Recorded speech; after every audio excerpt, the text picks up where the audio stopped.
നമസ്കാരം. ഇന്ന് സംഭവിച്ച പ്രധാനപ്പെട്ട 10 വാർത്തകളിലേക്ക് ടുഡേസ് ഹൈലൈറ്റ്സ് ആരംഭിക്കാം. സ്വാഗതം.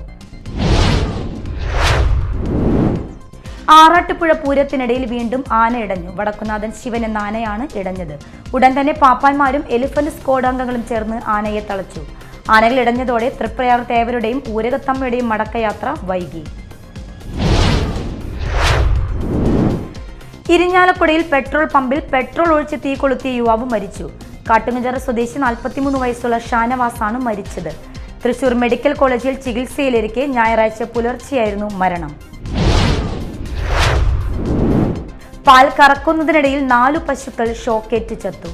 പശുക്കളെ കറന്നുകൊണ്ടിരുന്ന ഉടമ അത്ഭുതകരമായി രക്ഷപ്പെട്ടു. ചേർപ്പ് പടിഞ്ഞാട്ടുമുറി പാലം സ്റ്റോപ്പിന് സമീപം വല്ലച്ചിറക്കാരൻ തോമസിന്റെ ഉടമസ്ഥതയിലുള്ള പശുക്കളാണ് ഷോക്കേറ്റ് ചത്തത്. 5 പശുക്കളിൽ 4 എണ്ണമാണ് ചത്തത്. വയറ്റിൽ കുത്തേറ്റ നിലയിൽ പുരുഷന്റെ മൃതദേഹം കണ്ടെത്തി. മണ്ണുത്തി കുറ്റമുക്ക് പാടശേഖരത്തിന് സമീപം മൃതദേഹം കണ്ടെത്തിയത്. തമിഴ്നാട് സ്വദേശിയുടേതാണ് മൃതദേഹം എന്നാണ് സംശയം. അടിവസ്ത്രം മാത്രം ധരിച്ച നിലയിലാണ് മൃതദേഹം കിടന്നിരുന്നത്. ചേറ്റുകുഴിയിൽ KSRTC ബസും കാറും കൂട്ടിയിടിച്ചുണ്ടായ അപകടത്തിൽ 6 വയസ്സുകാരിക്ക് ദാരുണാന്ത്യം. 5 പേർക്ക് പരിക്കേറ്റു. മലയാറ്റൂർ തീർത്ഥാടനം കഴിഞ്ഞ് മടങ്ങി വരികയായിരുന്ന സംഘം സഞ്ചരിച്ച കാറും ബസും കൂട്ടിയിടിച്ചാണ് അപകടം ഉണ്ടായത്. ദേശീയപാതയിൽ മുരിങ്ങൂർ കോട്ടമുറി ജംഗ്ഷനിൽ ടോറസ് ലോറിക്ക് പുറകിൽ കാർ ഇടിച്ച് 2 പേർക്ക് പരിക്കേറ്റു. പരിക്കേറ്റ കാർ യാത്രക്കാരായ തലശ്ശേരി സ്വദേശികളായ പോളിക്കുൾ പുരുഷോത്തമൻ, പ്രിയ എന്നിവരെ ആദ്യം ചാലക്കുടി ആശുപത്രിയിലും പിന്നീട് അപ്പോളോ ആശുപത്രിയിലും പ്രവേശിപ്പിച്ചു. BJPയുടെ B ടീമായി കേരളത്തിൽ CPM പ്രവർത്തിക്കുകയാണ്. കേരളത്തിലെ CPMന്റെ കാലനായി പിണറായി മാറി. തീവ്ര വലതുപക്ഷ വ്യതിയാനം സംഭവിച്ചിരിക്കുന്നു. കോൺഗ്രസ് വിരുദ്ധത പറഞ്ഞ് BJPയെ CPM നേതാക്കൾ സന്തോഷിപ്പിക്കുകയാണെന്ന് VD സതീശൻ പറഞ്ഞു.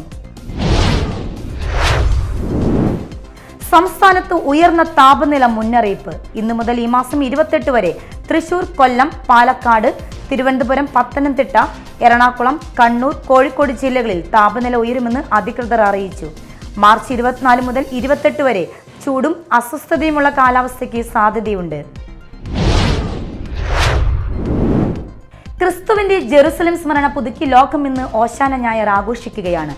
ദേവാലയങ്ങളിൽ കുരുത്തോല പ്രദക്ഷിണവും പ്രത്യേക പ്രാർത്ഥനകളും നടന്നു. ലോകമെമ്പാടുമുള്ള ക്രൈസ്തവ വിശ്വാസികൾ ഇന്നു മുതൽ വിശുദ്ധമാരാചരണത്തിലേക്ക് പ്രവേശിക്കുകയാണ്. കുടുംബി സമുദായക്കാരുടെ പ്രധാന ഉത്സവമായ മഞ്ഞോണം നെയ്തുകുടിയിൽ ആഘോഷിച്ചു. നെയ്തുകുടി കണ്ണിക്കുളങ്ങര ക്ഷേത്രത്തിലാണ് ആഘോഷങ്ങൾ നടന്നത്. വഞ്ചിയെടുപ്പ്, മഞ്ഞക്കുളി, എഴുന്നള്ളിപ്പ് എന്നീ ചടങ്ങുകളാണ് ആഘോഷത്തിന്റെ ഭാഗമായി നടന്നത്.